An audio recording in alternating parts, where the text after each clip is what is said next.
Welcome back, and I really hope that you've managed to get on top of the accents and the left hand fingering. It's a right old journey. I still play those scales myself. Most days I'll play the 2-octave scales just to wake up my playing. There's almost a yogic quality to that kind of practice. There's no underestimating the power of a lovely scale session. There's more to it though. There's more to it. Key awareness. The whole point of the Guitar Academy for me is becoming a broader musician. That includes myself as well. And key awareness, and turning this blank black playing surface into something which is more like for me the guitar fingerboard is a rainbow. It's a rainbow of keys and notes, and wherever I go I know what the notes are and I know how they relate to each other. So it really is in technicolor. It's not a black fingerboard with silver frets for me.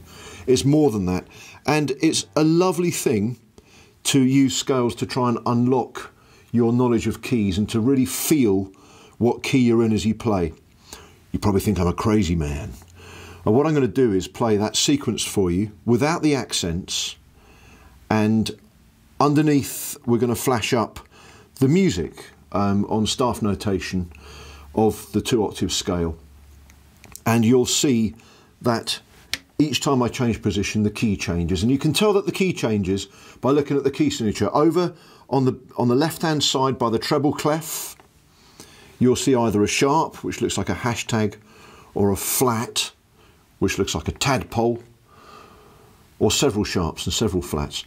Don't worry about that. Don't worry about exactly how many, what they mean, but just get used to the idea that a key has a key signature, and musicians will recognize the key as they are confronted with it, and it changes the way you feel and the way you hear the music. So just use this as another practice session for your 2-octave scales, but treat the music as a curiosity. The key is written at the start of each piece. We start in G. Here's the music for the G scale. It's got one sharp. It's a sharp key. We call that a sharp key. Here's the music for the next scale, one up from G. There are only 7 letters in the musical alphabet, A, B, C, D, E, F, G. It goes back to A again, but it's A flat. 4 tadpoles. Isn't that amazing? Here's the music for the next one. 3 sharps. You go from flats to sharps. You make these amazing technicolor changes as you go up the fingerboard. Enough madness. Enjoy playing the scales. Have a little peek at the music as you go along. I'll announce what key you're in, and let your ears do the rest. Let your ears hear the chromatic progression as you go up. Chromatic, one note at a time. If you're on a piano you play all the black and white keys. That's chromatic. So we're going to start on the scale of G.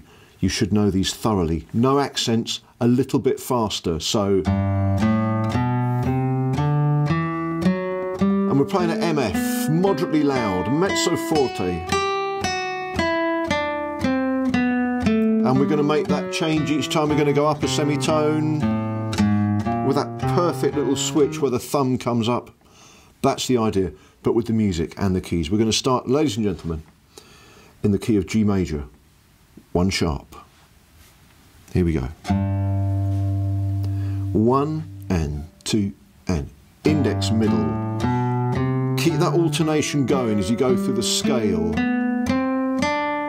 F sharp, G. As we come down, we leave G. Goodbye. We're in A flat. You are playing in a flat key.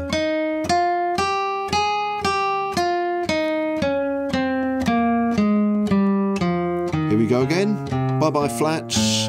We're in A major. That's actually quite a guitar-y key, A major. Fiddle players like early sharp keys as well. An early sharp key doesn't have many sharps in it. And there's B flat. We're back in the flats. Back in the world of flats. Hope you're managing to keep going here. Index, middle, index, middle, index, middle. Here we go. Sharps. the most so far. We're in 5 sharps now. B major. Index A sharp. That's an unusual sharp. Now what's happened here? C major. No sharps, no flats. On the piano, that's all the white keys. No black keys. Here we go, back into flats. D flat. There's a whole collection of tadpoles there for you. And to end with, one of the most guitar-y keys of D. We're going to stop at the end of this, 2 sharps. Middle index, C sharp. We're going to end on the D. And the D. Let's play a D chord. There you have it. The keyboard, the fretboard is just a rainbow of colours and different keys. So perhaps sometimes when you play your scales you can try and think through the keys or replay that film, join in, think about the keys. I'll see you on the next Technique Accelerator.